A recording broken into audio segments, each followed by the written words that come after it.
It's an incredibly sunny day. We've had about 8 or 9 days of sunshine, so the water is starting to warm up. It is the middle of April and all I'm armed with is 1 tin of spam. Now, I have prepared the meat at home, which is something I'll tell you about, and I'm going to be fishing with the pole. Now, I've actually already primed a swim. I've been feeding that line for about 20 minutes. However, it is about 12 o'clock lunchtime. This isn't always the best time to fish with meat on some venues like this. This is Makins Fishery. It's a huge complex, and as most of you will know, sometimes when you're priming a meat line, sometimes the later on in the session that you do it, or the later that you fish it, it can be better. However, there are days when you can catch with it right from the off, and that's what I'm hoping to do today. I've got the meat ready, I've got the pole, I've only got one rig set up, I've already plumbed up, so we've seen a few fish cruising around and I'm hoping some of them are going to go down onto the bottom where we can catch them on meat. That sun is really warm now. It is midday, so we are starting to see 1 or 2 carp moving around, which I'm hoping, obviously, we're going to get 1 or 2 to go down, because that is where I'm fishing, down on the bottom. I'll show you the rig and everything in a minute, but the meat itself, as you can see, my side tray is super simple. Okay, all I've got is just a tin of cubed meat. That is it. That's all I've got. It's all one size. Now, preparing the meat, there's loads of different ways of doing it, you know, and I'm no expert at it, but I have watched how people have evolved preparing meat over the last 10 years, you know, and I've looked at lots of different ways of doing it online, and I've spoke to lots of top anglers about it, and to be honest, the way that I've prepared this has been the best way for me. Now, all I basically did with this is just a tin of spam, and I cubed it up at home yesterday, and all I did then was I covered it with hot boiling water, just gave it 5 minutes or so, drained everything off because that took a lot of the fat out. Once again, did that again with another red hot kettle of water, and that was it. Now, to be absolutely honest with you, if it was a match, I probably would have done it 2 or 3, well, certainly twice more, once or twice more, just to get even more of the fat off. And as you can see, there is still a bit of fat on the top, but it's far cleaner than it would be if I'd just chopped this on the bank and used it without, you know, trying to take any of that fat out of it. As you can see, you know, I'm not getting that slime all over my pole and everything. So it's much better, and it sinks a little bit better as well. So that's just a really nice, easy way of doing it, and that's all I've got on the side tray, as you can see. Now, the rig, I'll quickly show you this. So it's probably about 5 feet deep, and the rig that I'm using, I've got to admit that this rig is possibly a little bit light, in my opinion. It's only a 0.4. It's about 5 feet deep, something like that. It's only 0.4, but as you can see, it's flat calm, there isn't any tow on it, there isn't any wind, so I'm confident I'm going to be able to present it okay. Now, the elastic that I've got is slick, as you can see nice bright orange colour. Alright, and then the float that I've actually got it's a 0.4. Let me just spin it round. This will just save lots of comments asking questions about stuff underneath. It's actually a power margin float, 0.4, that is it. I haven't gone into any exact science with selecting that float, other than it's a nice slim float, it's quite long, which will suit the depth, and that's it. You know, I don't plan on fishing through the water, but I can obviously lay my rig in for a slow sink if we are going to try and picking off any fish up in the water or as the meat falls through.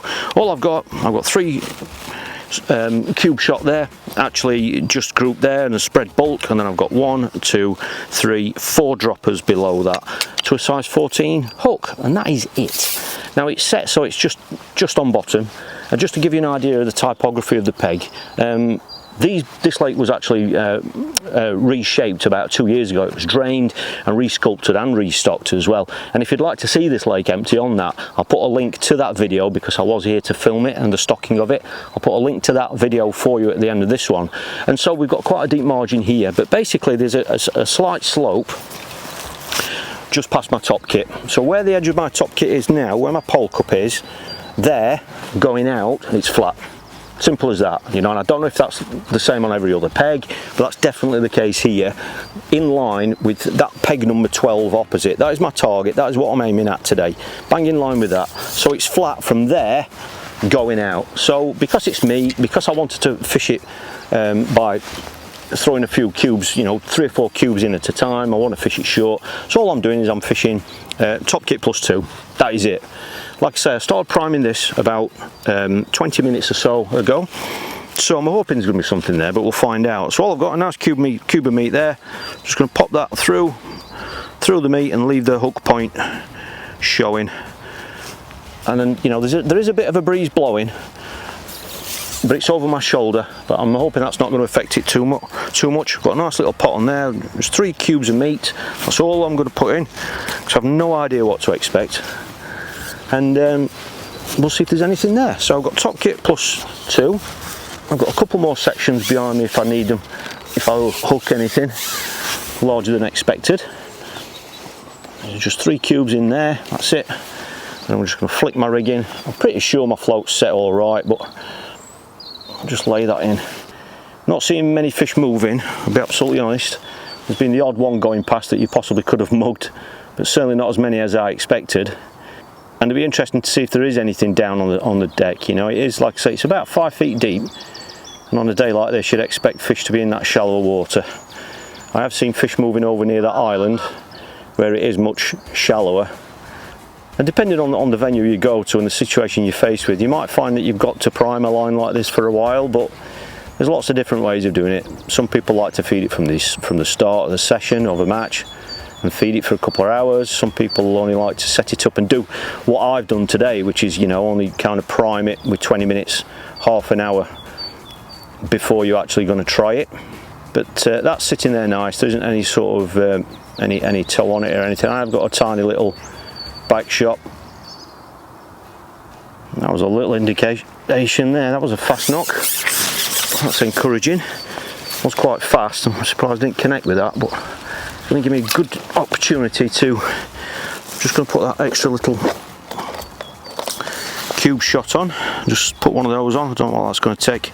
Let's put a number 9 on to make sure. So just put a number 9 on that. So hopefully that's going to be enough. Not too much. So again, I'm just hooking that so that the point of the hook is out. I'm just going to put 3 cubes in. Like I say, I'm fishing this line, so it's going to give me an exact reading really of how many fish might be there. You know, it's not like I'm feeding it and not fishing it. You know, because when that happens, you're not really always sure how many fish might actually be down there. So it can be difficult to know how many fish you're feeding for, if that makes sense. Just flick that rig out. That meat would be sinking a lot slower if we hadn't got rid of the meat out. The fat out of it straight away. As soon as that hit the bottom, then that's not a small fish. Interesting to see what this is. Like I said, there are lots of bream in here.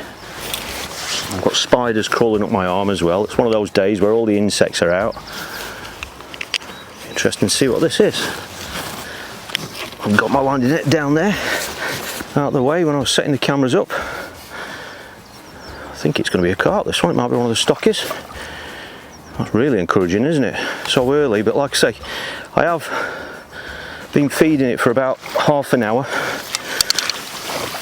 Yeah, it's one of those stocky fish, brilliant.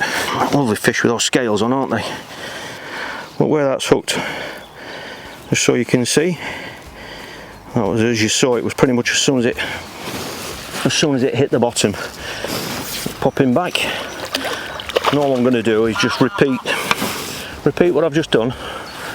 You know, it's like I say, it's a long time since I've fished like this, but I am fishing like this more this year, and every session's different, and so I'm feeling my way into it.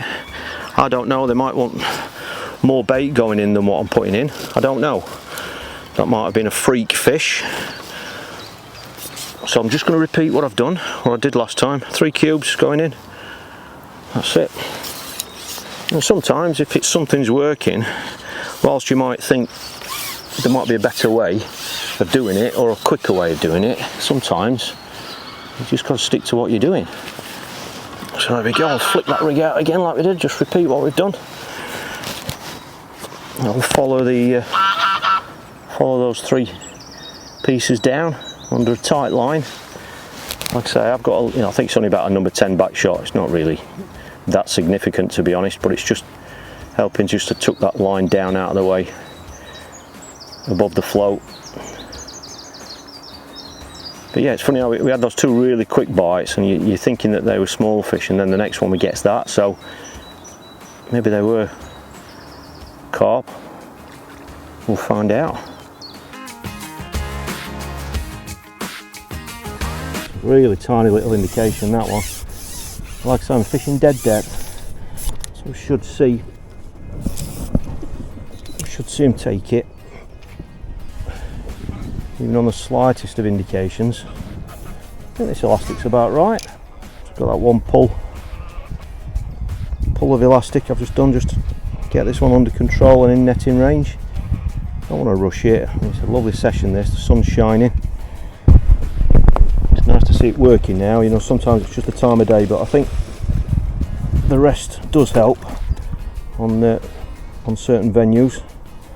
That's why it pays to have other lines going. You know, you might be fishing shallow somewhere, or in this case you might be fishing across. Come on mate, you're putting up for a battle, that one. There we go. Another one. Same sort of size.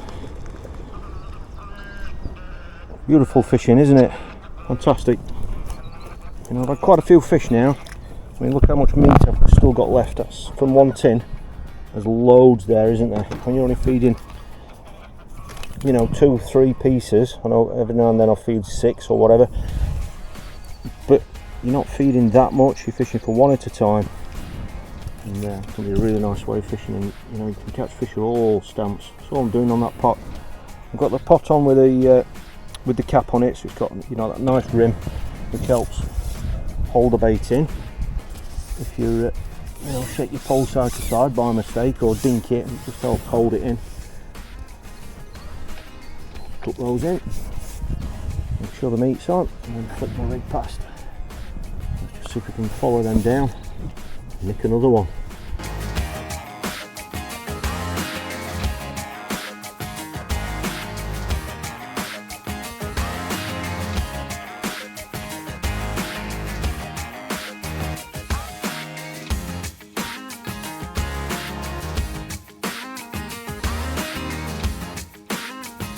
Well, that's been an interesting session. It's one that I just wanted to share with you. It's great to see the water warming up and the fish starting to feed on meat, and I've still got loads left as well. One thing I did first thing this morning is that I spent 3 hours this morning right here on this same peg fishing the method feeder with meat. Now if that's something you want to see, I was casting across there. That video is live now, so I'll put that on the screen for you so you can see how I tackle this peg with meat on the method feeder. So thanks for watching. If you've enjoyed this session, please give it a thumbs up as always. If you're new to the channel, please consider subscribing, and I really look forward to seeing you next time.